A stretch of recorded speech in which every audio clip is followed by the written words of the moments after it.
നമസ്കാരം, എല്ലാവർക്കും മലയാളി വാർത്തയിലേക്ക് സ്വാഗതം. ഖജനാവിൽ നിന്ന് 5 പൈസ എടുക്കാനില്ലാതെ കേന്ദ്രവിഹിതം കിട്ടിയില്ലെന്ന് പറഞ്ഞ് പഴിചാരി തടി തപ്പുകയാണ് സംസ്ഥാന സർക്കാർ. പണമില്ലാത്തതുകൊണ്ട് ക്ഷേമ പെൻഷൻ പോലും മുടങ്ങിയിട്ട് മാസങ്ങളേറെയായി. അതുകൊണ്ട് ജനങ്ങൾ പോലും ഇപ്പോൾ സർക്കാരിന് ഏറെക്കുറെ എതിരായി കഴിഞ്ഞു.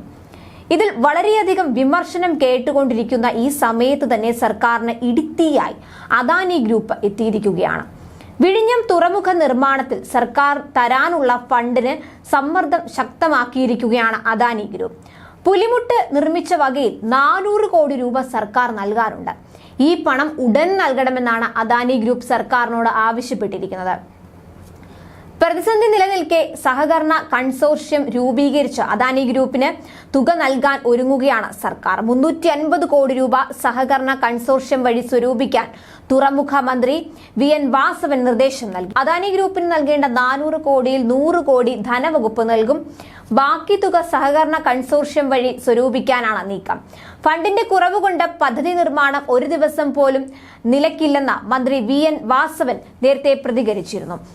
സഹകരണ കൺസോർഷ്യം രൂപീകരിക്കാനുള്ള നടപടികൾ തുടങ്ങിയെന്നും മന്ത്രി വ്യക്തമാക്കി. ഈ വർഷം മെയ് മാസം നിർമ്മാണം പൂർത്തിയാക്കി ഡിസംബറിനുള്ളിൽ വിഴിഞ്ഞം തുറമുഖം കമ്മീഷൻ ചെയ്യുമെന്നാണ് സർക്കാർ പറയുന്നത്. തുറമുഖത്തിന്റെ ആദ്യഘട്ട നിർമ്മാണത്തിനായി 2454 കോടി രൂപയാണ് അദാനി പോർട്ട് വഹിക്കേണ്ടത്. 1635 കോടി രൂപ വയബിലിറ്റി ഗ്യാപ് ഫണ്ടായി കേന്ദ്ര സംസ്ഥാന സർക്കാരുകൾ നൽകണം.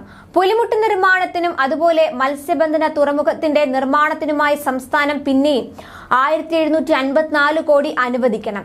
എന്നാൽ കേന്ദ്ര സംസ്ഥാന സർക്കാരുകൾ നൽകേണ്ട VGF തുക നൽകിയിട്ടില്ല. നിർമ്മാണ ആവശ്യത്തിനായി ഇതുവരെ 707 കോടി രൂപ മാത്രമാണ് സംസ്ഥാനം കൈമാറിയത്. അദാനി പോർട്സ് 400 കോടി രൂപയിലധികം തുറമുഖത്തിനായി വിനിയോഗിക്കുകയും ചെയ്തു കഴിഞ്ഞു. കിട്ടേണ്ട തുക ഉടനെ അനുവദിക്കണമെന്ന ആവശ്യവുമായി സർക്കാരിനെ നിരന്തരം സമീപിക്കുകയാണ് നിർമ്മാണ കമ്പനി.